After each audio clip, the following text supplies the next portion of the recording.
사랑하는 교우 여러분, 지난 5일 동안 여러분 정말 수고 많이 하셨습니다. 주님의 고난을 맞이하는 고난 주간 동안 우리는 월요일부터 어제 저녁 밤까지 5일 동안 고난 주간 저녁 부흥회로 함께 하였죠. 자, 오늘 시간은 6번째 시간이지만 여러분이 다 가정에서, 직장에서 오늘 말씀을 들으면서 6번째 말씀인 오늘 말씀을 나누고, 내일은 드디어 부활주일입니다. 여러분 6번째 말씀에 이어진 7번째 다 이루었다라는 말씀으로 부활주일 말씀을 나눌 것입니다. 오늘 6번째 가상칠언의 말씀은 누가복음 23장 46절의 말씀입니다. 제가 봉독해 드리겠습니다. 예수께서 큰 소리로 불러 이르시되 아버지, 내 영혼을 아버지 손에 부탁하나이다 하고 이 말씀을 하신 후 숨지시니라. 아멘, 아멘. 자, 오늘 이 말씀은 예수님이 운명하기 전에 바로 하셨던 6번째 말씀입니다. 그리고 최후의 말씀은 물론 다 이루었다는 것이 7번째 말씀이 되겠죠.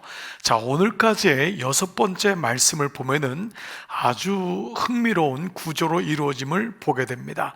바로 3가지는 하나님 아버지께 고백한 말씀, 기도로 올렸던 말씀이고요, 3가지는 이 땅에 있는 우리들에게, 인간들에게 주신 말씀인 것을 알 수 있습니다. 그리고 내일에 다 이루었다는 최종적인 말씀으로 이해하면 되겠죠. 자, 첫 번째 말씀이 뭐였었죠? 아버지, 저들을 사하여 주옵소서. 이것은 바로 아버지께 드리는 말씀이었죠. 그리고 동시에 4번째인 엘리 엘리 라마 사박다니, 하나님 어찌하여 나를 버리시나이까, 이 말씀도 아버지에 대한 말씀이죠. 그리고 오늘 6번째 말씀, 아버지, 내 영혼을 아버지 손에 부탁하나이다가 아버지의 하나님께 올리는 고백이 3가지였습니다.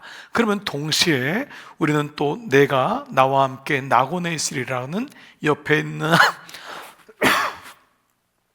강도를 향한 말씀과, 또 여자여 보소서 아들이니이다, 또 보라 내 어머니다, 이것도 역시 인간에게, 사람에게 하신 말씀이고요. 그리고 5번째 말씀인 내가 목마르다 라고 하는 말씀도 바로 사람에게 하신 말씀이죠. 바로 이와 같이 7번의 말씀 중에 다 이루었다를 뺀 6가지 말씀이 하나님께 3번, 사람들에게 3번의 아주 이렇게 균형 있는 말씀임을 하신 것을 알 수 있습니다. 이를 통해 보는 것도 하나님의 언약은 하나님과의 관계에서 이루어지는 십자가의 수직적인 관계이고, 또 3번은 사람과의 관계에서 이루어지는 것임을 우리가 볼 수 있다는 것입니다. 그렇습니다. 오늘 6번째 말씀은 십자가 위에서 마지막까지 그분의 고백은 아버지여. 첫 번째 말씀이 파테르, 아버지, 저들을 사하시옵소서. 오늘도 아버지, 내 영혼을 아버지의 손에 부탁합니다 라고 하는 말씀으로 시작되고 있습니다. 자, 이렇게 주님의 첫 번째 말씀과 다 이루었다라고 하는 테텔레스타이, 최종적인 말씀을 뺀 마지막 6번째 말씀은 바로 이렇게 균형을 이루고 있죠. 자, 주님이 십자가에 달리신 지 6시간이 통과되었습니다. 자, 그 사이에 우리는 드디어 주님이 당신의 영혼을 아버지의 손에 의탁하는 말씀으로 이루어집니다. 이제 모든 것은 다 끝났습니다. 십자가 사건은 마쳐졌습니다. 그 극심한 고통도 끝이 났습니다. 죽음도 끝이 있고 고난도 끝이 있습니다. 주님의 마셔야 할 잔은 이미 다 비워졌고, 진노의 폭풍도 고요해졌고, 어둠도 다 물러갔습니다. 그리고 이제 주님은 마지막 다시 호흡을 고르고 아버지와의 교제로 들어가십니다. 아버지, 내 영혼을 아버지의 손에 의탁하나이다. 실제로 예수님은 아버지를 자주 찾으셨습니다. 여러분들이 생각하는 것 이상으로 훨씬 더 많이 성경에서, 복음서에서는 예수님이 아버지를 찾으셨던 말씀들이 곳곳에 나와 있습니다. 예수님이 공생의 기간 속에서 첫 번째 기록이 예수님이 어렸을 적에 성전에 갔을 때 부모가 예수님을 잃어버리는 사건이 일어납니다. 그때 예수님을 찾았을 때 예수님이 그 부모에게 이렇게 말합니다. 누가복음 2장 49절, 어찌하여 나를 찾으셨나이까? 내가 내 아버지 집에 있어야 될 줄을 알지 못하셨나이까? 놀랍지 않습니까? 예수님의 어린 시절을 봐도 그분이 아버지라는 단어가 이어지는 것을 보게 됩니다. 예수님의 첫 공식적인 설교, 성경의 문을 여는 산상수훈에 나온 아버지에 대한 고백이 무려 7번이 나옵니다. 완전수지요. 그러니까 이 완전수라는 것은 아버지라는 단어가 예수님의 모든 설교의 주를 이루고 있다는 것을 보게 됩니다. 제자들에게 말씀하신 마지막 소위 우리가 이것을 유월절 강화라고 하는데요, 유월절 사건 되기 전에 요한복음 14장에서 16장에서 그 유명한 유월절 강화, 유월절 설교에 예수님은 아버지란 단어를 무려 45번을 사용하고 계십니다. 놀랍지 않습니까? 또한 요한복음 17장에서도 예수님은, 거기도 또 예수님이 제자들에게 유언 같은 메시지를 주시는데 아버지란 단어가 6번이나 등장합니다. 또 보십시오. 예수님에게, 제자들에게 예수님이 기도를 가르쳐 줄 때 하늘에 계신 우리 아버지야. 그리고 오늘 가상칠언에서도 첫 번째가 아버지, 저들의 죄를 저들을 사하시옵고, 아버지 파테르. 그리고 오늘 6번째 말씀인 다 이뤘다라고는 최종적 말씀 전에 바로 아버지여, 내 영혼을 아버지 손에 의탁합니다, 부탁합니다. 즉 이 언약이 어디로부터 왔음을 명확하게 말씀하고 있는 것입니다. 자, 이런 가운데 우리는 예수님이 12시간 이상, 그분이 십자가에 있어서 6시간, 그리고 겟세마네 동산에서 망치와 몽치를 가지고 온 그들에게 끌려서 다닌 그 시간을 빼놓고 이제 주님은 당신의 손을 아버지의 손에 의탁합니다. 한때 주님은 사람들의 손에 넘겨진 것처럼 보였습니다. 그래서 12시간 동안에 성경의 구석구석에는 예수님이 사람의 손에, 죄인들의 손에 넘겨졌음을 이렇게 말씀하고 있습니다. 여러분이 아시는 마태복음 17장 22절, 인자가 사람들의 손에 넘겨져 죽임을 당하고, 자, 또 마태복음 26장에는 이렇게 나와요. 이제는 자고 쉬라, 보라, 때가 가까이 왔으니 인자가 죄인의 손에 팔리느니라. 주님은 사람의 손에 넘겨지는 것 같았습니다. 그리고 가룟 유다도 예수님을 사람의 손에 넘기면은 마지막에 예수님이 메시아의 능력을 보여주지 않을까라는 생각을 했을지 모릅니다. 그러나 사람의 손은 한계가 있습니다. 사람의 손에 하나님은, 주님은 넘겨줄 수 없음을 말씀하고 있습니다. 이제 마지막 6번째 다 이뤘다의 그 전에서 예수님은 당신의 영혼을 아버지의 손에 넘기십니다. 아버지의 손에 의탁하십니다. 사람들의 손에 팔려온 그분은 이제 당신의 영혼을 아버지의 손에 부탁하죠. 어느 누구도 그분을 사람의 손에 넘길 수도 팔리게 할 수도 없습니다. 이제 영원토록 아버지의 손이 그를 보살피시고 붙잡을 것입니다. 이것이 아버지의 품이고 아버지 안에서의 놀라운 안식입니다. 누가복음 15장의 탕자의 비유를 계속적으로 우리가 묵상하는 것은 그가 아버지에게로, 아버지의 집에는 품꾼이 많을 텐데 풍족한 품꾼, 아버지께로 내가 가기를 원한다고 하는 아버지께로 탕자가 돌아오는 것은 아버지만이 우리의 홈커밍 데이, 홈인 것입니다. 누가복음 15장의 주제가 바로 홈커밍 데이라는 것을 아십니까? 우리 모두가 둘째 아들이요, 동시에 첫째 아들인 것입니다. 우리가 돌아갈 그게 바로 홈커밍 데이, 아버지 집이고 아버지 집에 가는 날입니다. 여러분, 내일은 부활절 홈커밍 데이죠. 목장에서 한 영혼을 초청하셨나요? 그 영혼이 내일 오시나요? 저도 내일 한 영혼이 오기로 하였습니다. 여러분, 마찬가지입니다. 우리도 다시 주님의 집으로 오는 것입니다. 홈커밍 데이. 이것이 바로 주님이 6번째 주시는 아버지, 내 영혼을 아버지 손에 부탁하나이다, 이 말씀입니다. 한 인생을 여러분에게 잠깐 소개해 드리겠습니다. 가난한 집에서 나서 너무 힘들게 살았는데 초등학교를 졸업한 12살이 되던 어느 날 아버지가 부르더니 무작정 서울로 올라가라고 했습니다. 알고 보니 서울에 있는 어느 집에 당신을 쌀한가마니에 값을 받고 저를 바르신 것입니다. 그 집에서 12살 때부터 식모살이를 했습니다. 얼마나 주인이 때리고 얼마나 수치를 주든지 더 이상 못 견디고 도망쳤지만 또다시 간 집은 식모로 생활이었습니다. 그렇게 팔리고 또 팔리고 18살 때까지 식모 생활을 했습니다. 그리고 그 집을 나와 공장에 들어갔습니다. 잠시 사는 것 같았습니다. 하지만 아침 8시부터 밤 8시까지 하루에 12시간을 쉬지 않고 재봉틀 앞에 서 있는 것은 어렸지만은 젊었지만 몸이 잘려나가는 것처럼 아팠습니다. 게다가 주임이라는 남자가 일을 못한다고, 초등학교밖에 못 나왔다고, 얼굴도 못생겼다고 얼마나 구박하고 때리는지 너무 힘이 들었습니다. 그냥 죽어버릴까, 나도 다른 친구들처럼 타락해버릴까, 얼마나 많은 생각이 들었는지 모릅니다. 그러던 중 친구의 전도로 처음 교회에 나갔습니다. 작은 상가교회였습니다. 그때가 25살이었습니다. 처음 하나님을 아버지라고 불렀습니다.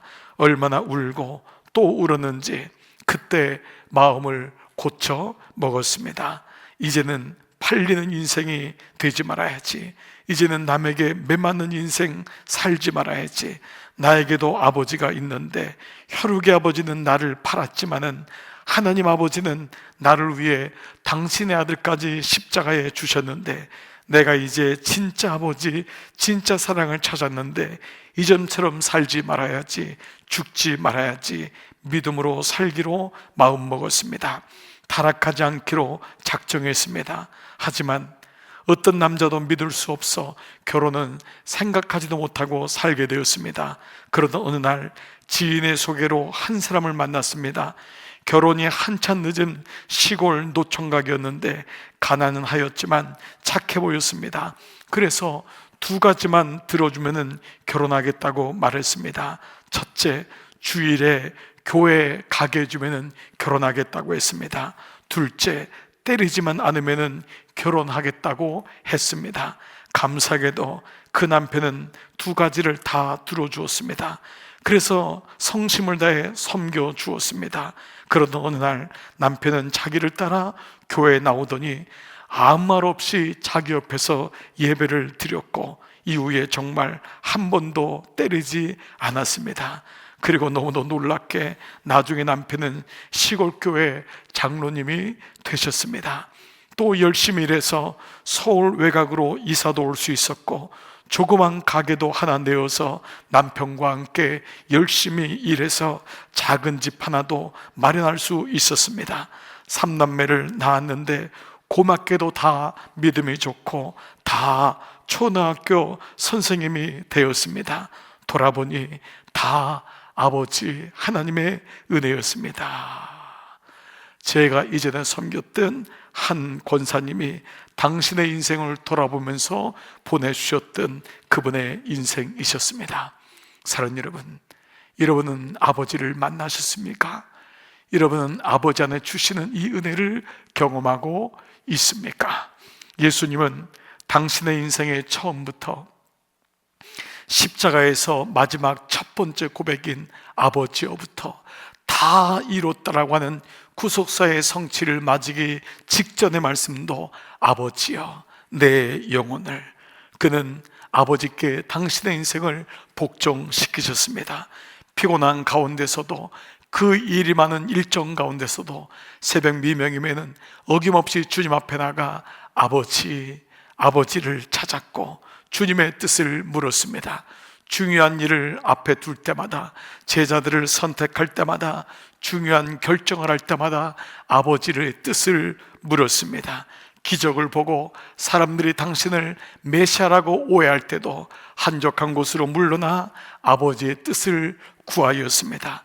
제자들마저도 당신을 오해하고 다 떠나가 십자가에 못 박으라고 사람들이 소리칠 때도 주님은 아버지, 저들을 사하시옵소서, 저들이 하는 일을 알지 못하나이다 라고 저들을 위해 기도하셨습니다.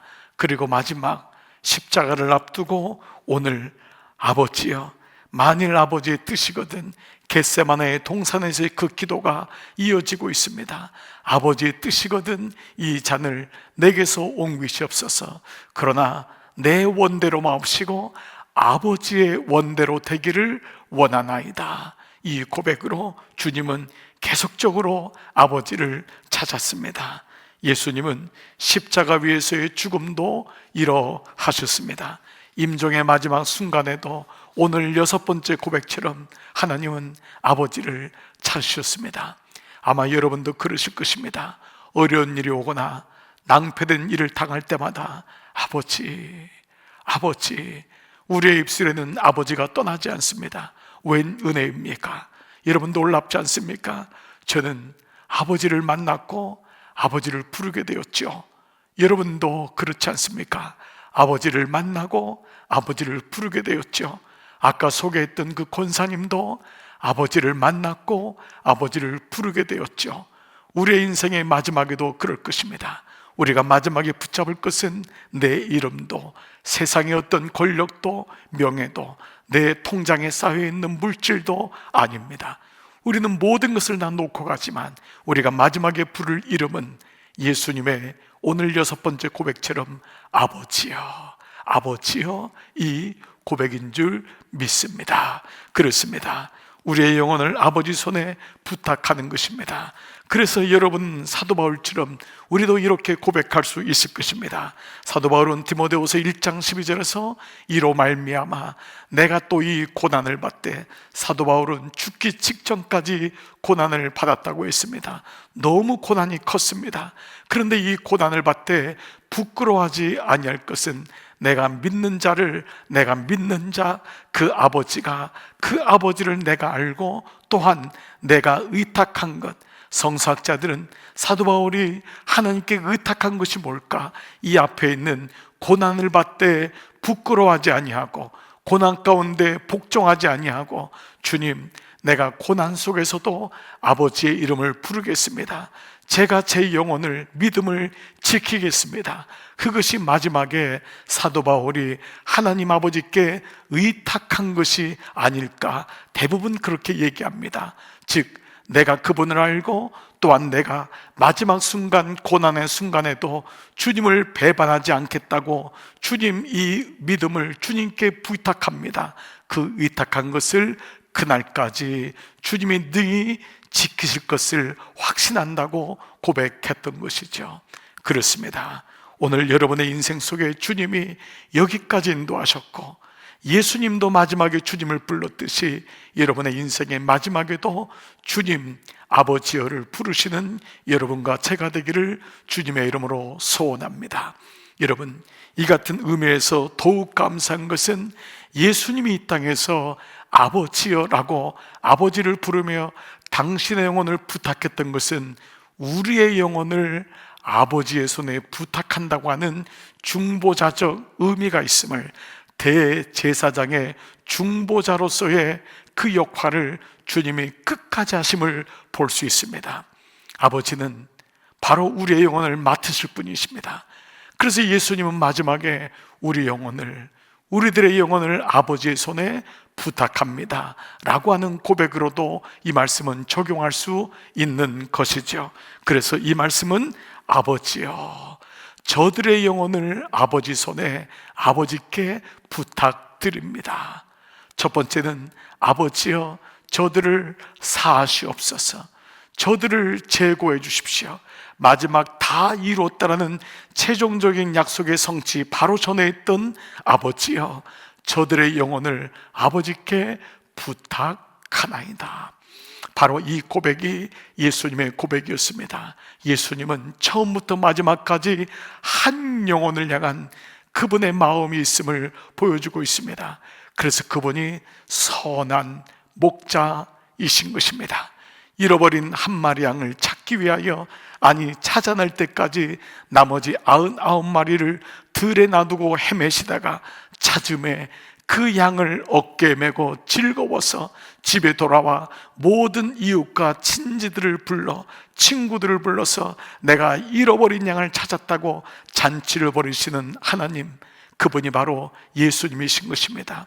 오늘 이 예수님이 여러분의 영혼을 찾으시고 우리의 영혼을 아버지의 손에 의탁하는 줄 믿습니다. 오늘 이런 가운데 아버지의 손은 영원하신 완전하고도 가장 놀라운, 가장 안전하신 주님의 피난처인 것을 알 수 있습니다. 사랑하는 제자들을 향해 주님께서 이렇게 말씀하신 적이 있습니다. 요한복음 10장 29절, 그들을 주신 내 아버지는 만물보다 크심에 아무도 아버지의 손에서 빼앗을 수 없느니라. 말씀의 언약은 예수님의 제자들에게 아버지의 손에서 어떤 것도 너희를 뺏을 수가 없다라고 한 것을 오늘 가상칠언의 마지막에서도 말씀하고 있습니다. 아버지의 손은, 아버지는 만물보다 크심에 너희를 어떤 누구도 빼앗을 수 없다, 아버지의 손에서 빼앗을 수 없다고 말씀하고 있는 것입니다. 이것이 예수님의 제자들을 향한 중보의 마음인 것입니다. 예수님은 제자 베드로를 향해서도 그가 얼마나 위태한지를 알고 이렇게 말씀하십니다. 누가복음 22장 보면은 시몬아 시몬아 보라, 사단이 밀 까부르듯 하려고 너희를 청구하였으나, 바로 너라는 것입니다. 시몬이라는 것입니다. 시몬아, 너를, 또 제자들을 사단이 밀 까부르듯이 하여 청구하였다. 이 청구란 단어는 법적인 용어인데 너무도 당연한 의무가 있다는 것입니다. 그것은 바로 우리가 전에는 사단의 손에 있었음을 말씀하고 있는 것입니다. 그러나 주님이 회복하는 것입니다. 본질, 우리는 원래 하나님의 손에 있었습니다. 그러나 죄로 인하여 변질됐던 것이죠. 그런데 예수님이 오심으로 우리를 변질된 사단의 손에서 그가 청구하지만 우리를 다시 끌어주시는 것입니다. 그래서 주님이 뭐라고 합니까? 그러나 내가 너를 위하여 내 믿음이 떨어지지 않기를 기도하였으니, 개역성경엔 간구하였으니, 주님이 중보자가 되시는 것입니다. 내가 너를 붙잡고 있다는 것입니다. 내가 내 믿음이 떨어지지 않기를 붙잡고 있는데 너는 돌이킨 후에 내 형제를, 그러한 믿음이 약한 자들을 위하여 굳게 하는 일을 감당하라 라고 말씀하고 있는 것입니다. 사랑하는 여러분, 우리는 우리의 인생을 통해 보면 우리도 연약하고 넘어질 때가 많이 있습니다. 그러나 베드로의 인생을 보십시오. 베드로도 미혹받고 유혹받고 넘어졌습니다. 그러나 베드로를 향하여 실패했다고 하지 않습니다. 우리도 마찬가지입니다. 우리도 미혹받고 유혹받지만, 우리도 넘어질 때가 많지만 실패했다고 하지 않습니다. 왜냐하면 예수님이 십자가에서 승리하셨기 때문입니다. 예수님이 우리를 위해 중보하시기 때문입니다.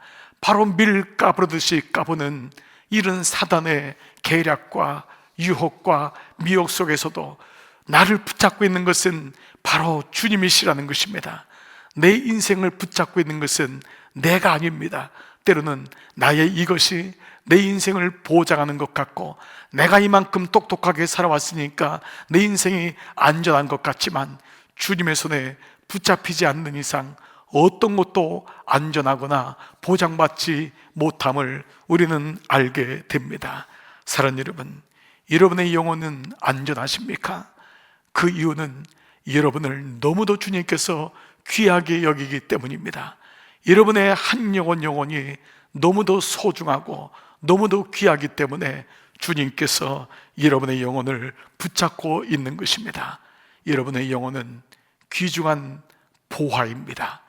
예수님이 보물이신 것처럼 여러분의 영혼도 보물인 것입니다. 주님께서 그 귀한 보물 대신 여러분의 영혼을 붙잡고 주님의 손에 의탁하고 있는 것입니다.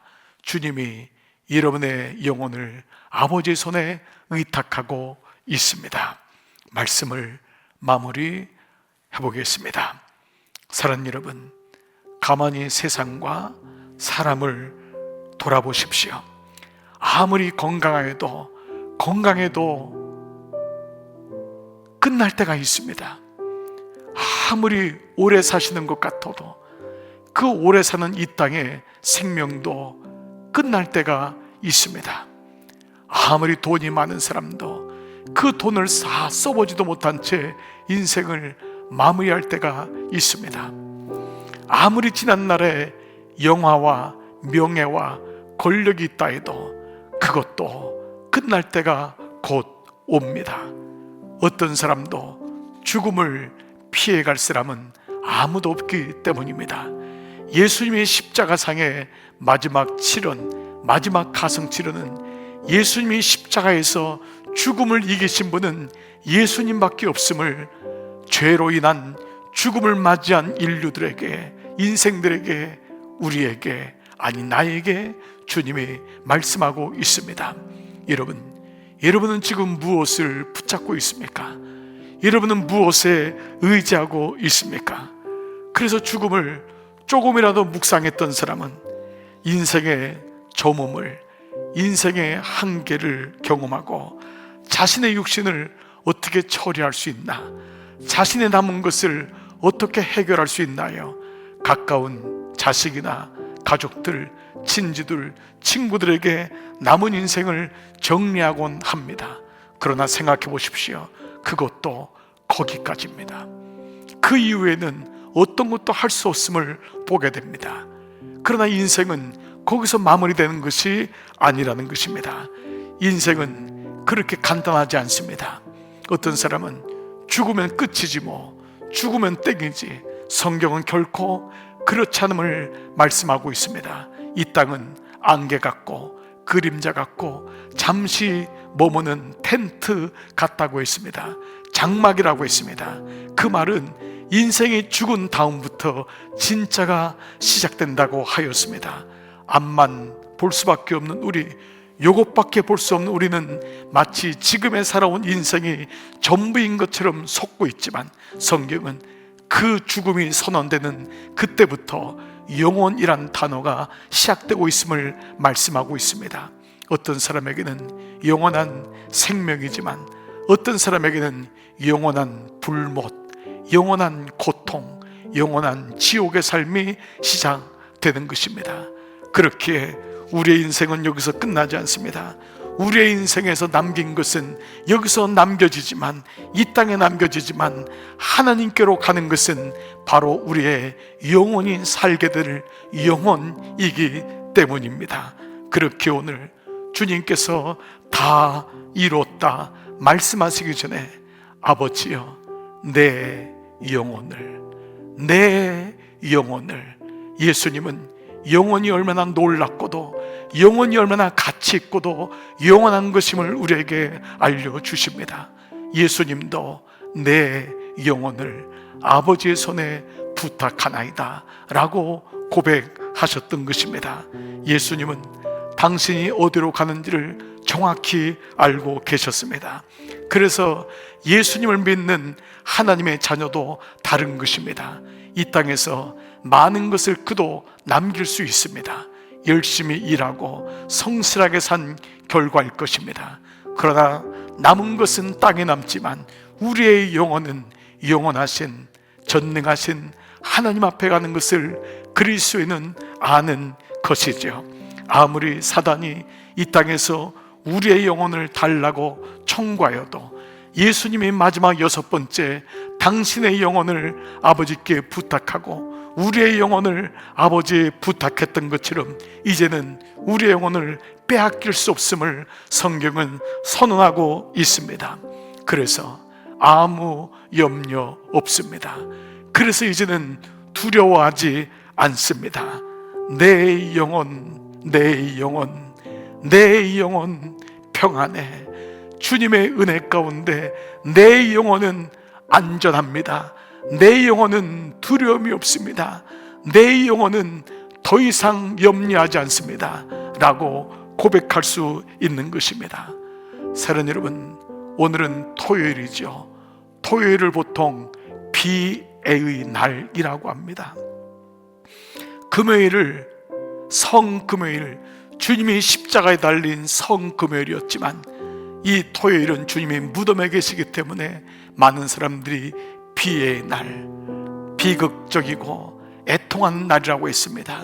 그러나 이 날은 꼭 비극적이고 애통하는 날이 아닙니다. 왜냐하면 우리는 부활을 알기 때문입니다.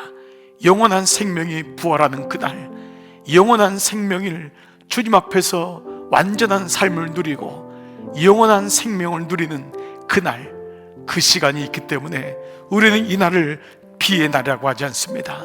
제자들은 부활을 알지 못했고 여인들은 부활을 몰랐기 때문에 애통하고 슬퍼했지만 이제 주님의 기도처럼 우리의 영혼은 아버지의 손에 있기 때문에, 그래서 우리는 부활이요 생명이신 아버지의 자녀가 되는 것입니다. 오늘 이 날은 슬픔의 날이 아닌 부활을 준비하는 준비의 날이 되는 것입니다. 아버지여, 내 영혼을 아버지의 손에 의탁하나이다. 여러분, 여러분의 삶을 주님께 맡겨보십시오. 두려우십니까? 염려가 오십니까? 순간순간 죽음이 두렵습니까? 여러분, 침상에서 혹시 중환병으로 고통당하고 있습니까? 해결되지 않는 문제로 내일이 불안한 분이 있습니까? 마음에 강박관념이 오고 공황장애가 오고 심한 우울증으로 하루하루를 고통 가운데 있는 분들이 있습니까? 물질이 많은데도 죽음에 대한 공포가 있습니까? 두려움이 있습니까? 사랑하는 여러분, 이제는 아닙니다. 여러분의 영혼을 주님께 온전히 맡기십시오. 맡기는 연습을 하는 것입니다. 이것이 믿음 생활입니다. 그때 성령님은 여러분을 도우실 것입니다. 나를 믿으라, 나를 신뢰하라. 주님께서 공생의 기간 동안에 그렇게 말씀하셨던, 너는 나를 믿느냐? 너는 나를 믿느냐? 네 주님, 저는 주님을 믿습니다. 이 고백이 오늘 토요일, 오늘 이 말씀을 잘 묵상하시고 우리 내일 거룩한 주일 홈커밍 데이, 에브리 선데이, 매 주일이 홈커밍 데이가 되겠죠. 부활주일날 특별히 이날 잃어버린 영혼이 주께로 오고 우리도 주님께로 나가는 거룩한 부활절이 되는 준비하는 오늘 이 토요일 시간이 되기를 주님의 이름으로 축복합니다. 아멘. 여러분이 잘하는 찬양, 내 영혼 평안해, 내 영혼 평안해. 우리 한번 여러분 이 찬양 같이 한번 고백해 볼까요? 내 평생에 가는 길 순탄하여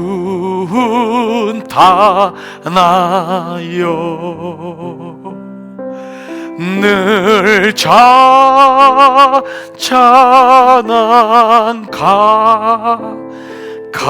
가득지 금품 바로 무섭고 어렵든지 나의 영혼은 늘 평안하리라. 내 영혼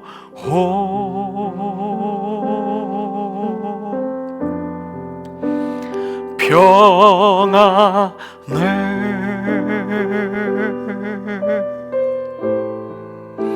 내 영혼 평안해. 저 막히는 우리를 삼키려고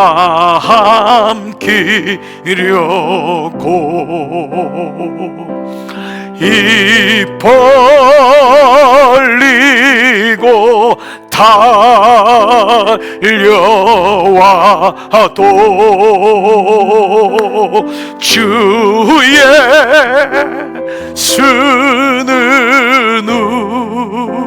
우리의 되자 되니 끝내 싸워서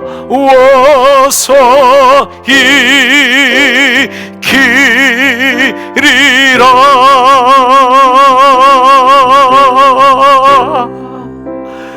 내 영혼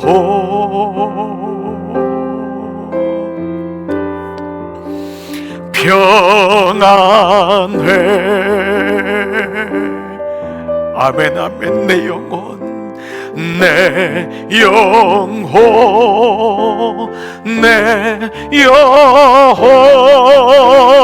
평안해.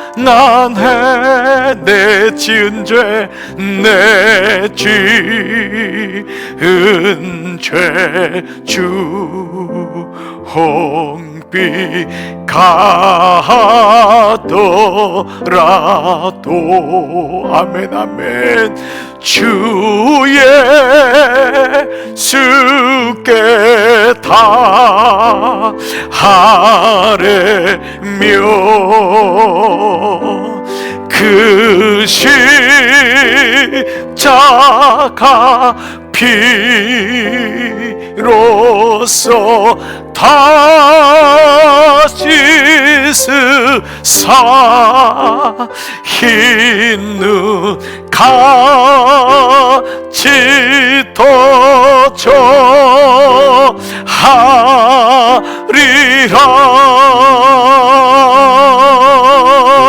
내 영혼 내 영혼 평안해. 그렇습니다 하나님. 내 영혼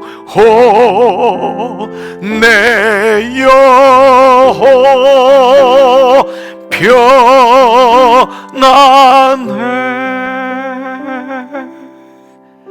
살아계신 아버지 감사합니다. 예수님께서 십자가에서 아버지 내 영혼을 아버지 손에 부탁합니다. 그리고 아버지 저들의 영혼을 아버지 손에 부탁합니다 고백하신 것처럼 이 시간 내 영혼이 주님의 손 안에 있음을 제가 알고 깨닫고 믿게 하심을 감사합니다. 이제는 두려워하지 않겠습니다. 이제는 두려움을 따라서 가지 않겠습니다. 예수님 안에 거하는 믿음의 자녀 아버지의 아들과 딸로 살겠습니다. 지난 6일 동안 하나님 가상치료의 말씀을 함께 묵상하고 1시간 기도로 깨어있는 우리 교회와 성도들로 인도해 주심을 감사합니다. 지난 5년 동안 하나님 말씀으로 저희들을 견인해 주시고 깨워 주심을 감사합니다. 이제 말씀을 알았사오니 말씀에 기도가 덧입혀져 말씀으로 기도하는 하나님의 공동체, 목장, 모든 교우들 될 수 있도록 아버지 인도하여 주시옵소서. 오늘 6번째 말씀을 함께 들은 사는 종들을 위해 기도합니다. 내 영혼 평안해. 내 영혼 평안해. 하나님의 자녀이오니 하나님의 자녀답게 믿음으로 살게 하여 주옵소서. 거룩한 주일 내일 홈커밍데이, 부활절 아침, 잃어버린 영혼들, 잊혀졌던 영혼들, 첫째 아들, 둘째 아들인 우리 모두가 주님 앞에 나와 예배할 때 하늘문이 열리게 하시고 하늘문을 통해 오시는 놀라운 주의 은혜를 마음껏 경험하고 기뻐하며 하나님께 영광 돌리게 하여 주시옵소서. 지난 한 주간 동안에 모든 기도를 주께 올려드립니다. 모든 영광을 주님 올려드립니다. 우리를 위해 십자가에 달리신 그 예수님만이 우리의 구주이심을 믿습니다. 이제는 성부와 성자와 성령의 은총이 머릿속의 모든 종들 위해, 종들의 가정 배우자와 자녀들 위해, 주님께서 피값 주고 사신 우리 강남 중앙교회 위에, 우리 대한민국 위에 이제로부터 영원토록 함께 하시기를 간절히 축원하옵나이다. 아멘.